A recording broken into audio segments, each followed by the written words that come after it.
So first of all, I would like to thank to Martin, especially to Martin. I know that Martin is just the face of a team, okay, but of all of you guys that are doing an amazing job on putting us all together. But I really think that his passion and how he's driving this industry to collaborate between us is helping us a lot with this kind of events, okay? So today I'm going to talk a little bit more about the future, okay? But before talking about the future, we need to see the past, no? 10 years, okay? In 2013, we started this journey, okay? And we started with a completely different way of building the things, okay?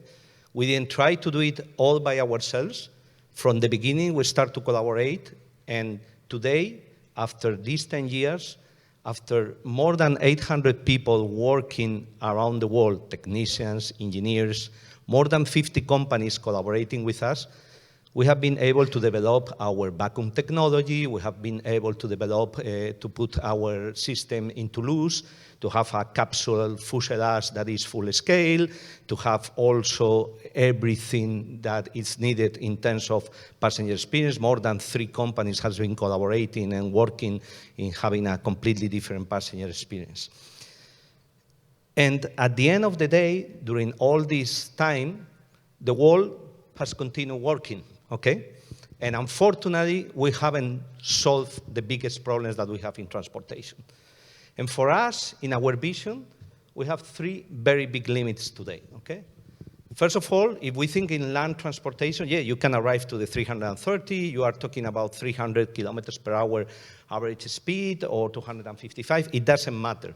It's not enough, because more than 600 kilometers, more than 3 hours in the train, the people doesn't want to take the train. They take the plane, okay?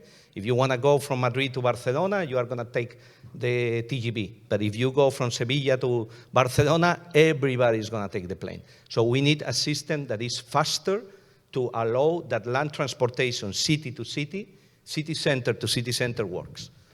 Second, we have a problem with emissions, okay?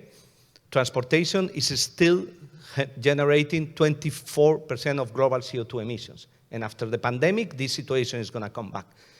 And finally, we have a cost-inefficient scenario, okay? Most of the land transportation in the world rely on public subsidies and continue relying on public subsidies. And these are the 3 problems that we need to try to solve with Hyperloop. And I'm sure that we will not solve it in all the cases, in all the business cases, but this is where we need to go. So what is going to be the next decade about? You know, what is going to be the next 10 years about? The next 10 years is going to be about sustainability, okay? Again, talking about it, okay, we are creating 23% of the global CO2 emissions. The EPA in the United States thinks that we are losing 4.8 million work days per year because of air pollution. And they were talking, you know, our European officials, we are using massive use of energy. Even if we are improving, but we are far away from where we need to be, okay? So from the beginning, in HyperloopTT, we try to generate a system, okay, that is efficient from the point of view of the emissions, and is CO2 neutral from the point of view of operations, okay? In the study that we did in Great Lakes, a study done by completely independent people based on the procurement rules of the United States, subject to a peers review, we arrived to the conclusion that we could reduce by 143 million tons, you know, implementing this system, equivalent to a 45% reduction of all the Cleveland's annual carbon emissions. But sustainability is not only that. Sustainability is a commitment. It's about also how you are going to analyze your value chain. How are you going to analyze your suppliers? How you are going to develop an infrastructure that doesn't solve one problem and create a lot around, okay? So we signed the Global Compact signatory agreement. And in the next 10 years, it's also about safety and maturity. Safety is a must, okay?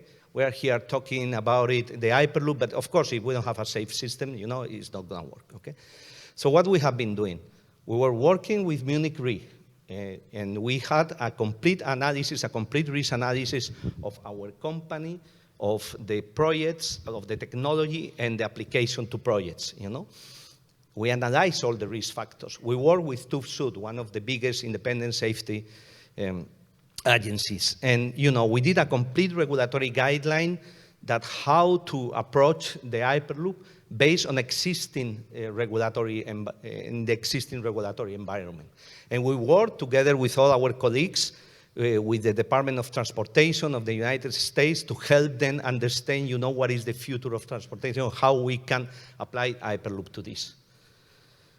But then, you need to go more practical. And one of the big challenges, and everybody that is coming from the rail industry, is signaling, communication, traffic management. And once again, doing the same thing that we have done for every single technology area of our company. We partner with the best. We partner with one of the best, and we didn't reinvent the wheel. We used what they have, and we adapted to the Hyperloop environment. And that is what has allowed us in 10 years to be ready from the point of view of the technology. We partnered with Hitachi Rail. We took all the job that they had done during years on the ERTMS system, and we adapted to an Hyperloop system, an Hyperloop scenario.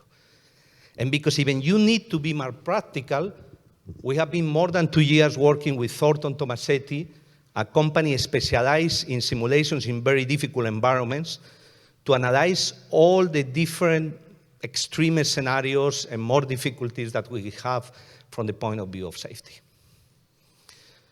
But the next 10 years is also about economical benefits. And here maybe is one of the things that it's clear for us. From the beginning, we thought that the best way to arrive to economical viability in this project was to have mixed-use systems, okay? Systems that could carry passengers during the day and using the same system for moving goods during the night. And then specific systems for containers that I will talk later on.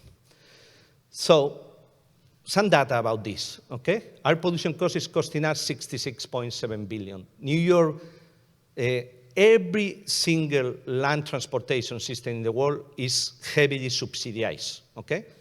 I come from Spain, where the country with more kilometers of high-speed rail after China. We are probably the country of Europe with the lowest capex per kilometer. The line that is more successful is Madrid-Barcelona, and Madrid-Barcelona has an economical financial viability in a payback period of 120 years. 120 years, okay? Yes, of course, that doesn't mean that we don't need to develop high-speed rail. Of course we need. And there is also a lot of things around, economical development, how this impact to the GDP, blah, blah, blah, blah, blah, blah. But the economical financial viability of the P&L of the infrastructure operator and the transportation operator give you that. In comparison to that, we have the numbers that we did in our Great Lakes feasibility study, where, of course, we also have the impact on the GDP, but like any other linear infrastructure. But the part that is more important for me, 25 years payback period. Financial viability. And this is not said by HyperloopTT. This is said by the experts. This is said by independent people. And this is put it in writing, has been analyzed, has gone through a process of peer review, and nobody has been able to challenge this data. Okay? And even more important, 2.2 remarkable benefit-cost ratio. Just so you understand and you put this in perspective, more than 1.2 is eligible for federal funds in the United States. And normally all the projects that you are seeing now about high-speed rail and these kind of projects, you are moving in around 1.4, okay? So these are real data. These are things that are happening, and this is the opportunity that we can tackle. We have an opportunity to develop a system that from the point of view of sustainability, from the point of view of operations, could be CO2 neutral, and that can be financially viable for the private sector. And of course, the public sector can collaborate too, but they don't need the tax subsidies.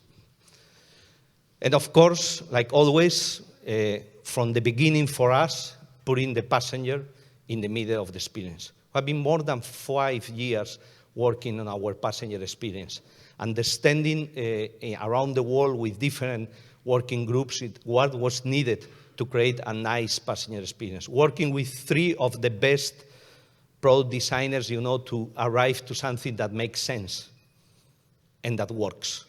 Okay. So we have talked about the past, the beginning, the development of the technology. We have talked also about all the steps that we have got. But what is the path to commercialization? What do we really need to do to arrive to commercialization? And sorry, maybe I'm so aggressive, but I don't want to arrive to commercialization in this decade. I want to arrive to commercialization in the next 4 years, okay?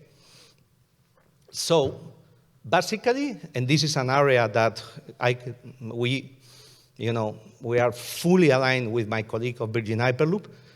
We need to transform, we need to transform the technology in product. And during the last 3 years, HyperloopTT has been focused on that.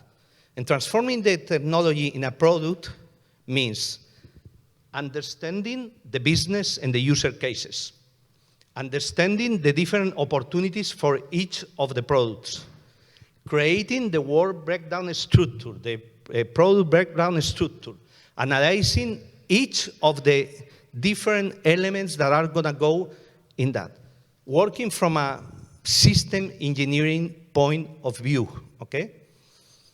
Analyzing, doing more than 5,000 trade-offs studies of different areas to understand also where we are. And defining very well what is our product and what we want to sell to our customer. And in the case of HyperloopTT, we have basically 3 different configurations, 2 different products. We have Hyperloop, 4 meters diameter, moving capsules that could have a mixed use for passengers and for parcels, for ULDs, for that.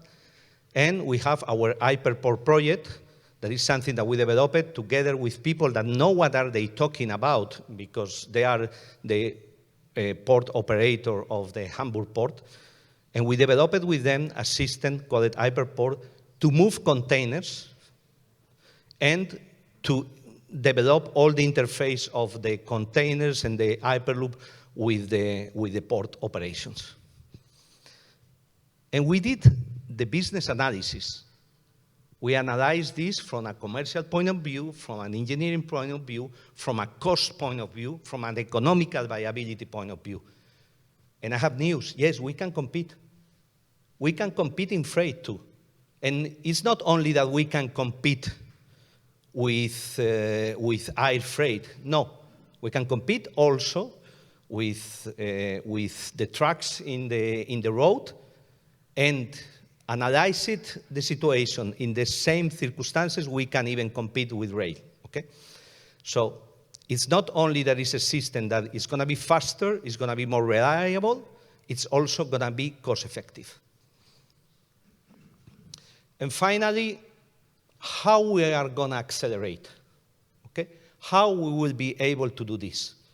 From the beginning, I'd say not from the beginning probably, but from the first 2 years, we understood that we couldn't do this alone. We needed to do it with the industry. And we developed the technology together with the industry. We have with us the best company in terms of vacuum collaborating with us to develop our vacuum technology. Companies specialize in landing systems. Companies specialize in signaling and communication. All of them, they have been collaborating with us, and we have been embedding them in our project and in our company to build the technology. And the same way that we build the technology is how do we want to build the implementation. HyperloopTT doesn't want to build the Hyperloop and doesn't want to operate the Hyperloop. We are a network orchestrator. We are a technology licensor. We will be licensing the technology to the big infrastructure operators and to the big transportation operators. Companies like Deutschbahn, ADIF, SNCF could be perfectly infrastructure operators, but they better hurry up, because if not, the Ferroviales of the world, the ACS of the world, the highways operators of the world, they will jump in this business even before than them. Companies, again, like the Antrax, the companies, that right now are also doing transportation operator, could be part of this business.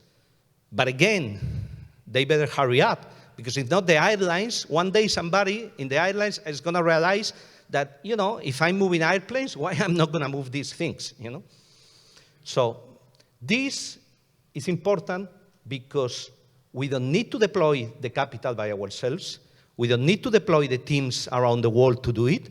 We don't need to deploy the companies, We are going to leverage the expertise of all these companies to do and to accelerate the implementation of the Hyperloop. Finally, we have a video, but I don't think I'm going to put it because I prefer to use these last minutes to give two messages, okay? And one is very related to what has happened yesterday, okay? But the other. First of all, I heard a lot, about talking about subsidies, public help, and all that. We don't need that. We need contracts. And this is a message to the public sector. United States has come back to take the lead in the space industry, giving contracts from NASA to SpaceX. That's what we need. We need contracts, We need places. And we don't need a contract of 500 kilometers to do something, but we need a contract of 10, of 5, or stuff. Let's think, and see what are some cases that we could have, small implementations that later on could bring us to the longest implementations. And the last message that I want to give, and this is a message to all my colleagues, to all the other Hyperloop companies that are working on this very, very hard. There will be always we say in Spain, the professors of nothing, okay? People that go to internet, review something, read 2 papers, 3 papers about the Hyperloop, and then start to give opinions, talk to journalists and blah, blah, blah, blah. It doesn't matter. It doesn't matter. In the last 3 years of HyperloopTT, every single time that we have been in a workshop or a technical due diligence with a technical company, the end of the discussion has been them collaborating with us. And companies that they know perfectly if the technology is possible or not, and they have the capacity to analyze. And even more important, in the last 3 years, every time that we have had a discussion about business cases, about economical viability, about financial return, with people that are experts in transportation analysis, in financial analysis in transportation, they have been convinced that we are right. That's the important thing. So let's keep working. Let's keep working together. Let's make this happen. Let's accelerate, because we have the opportunity, and the opportunity is huge. Thank you.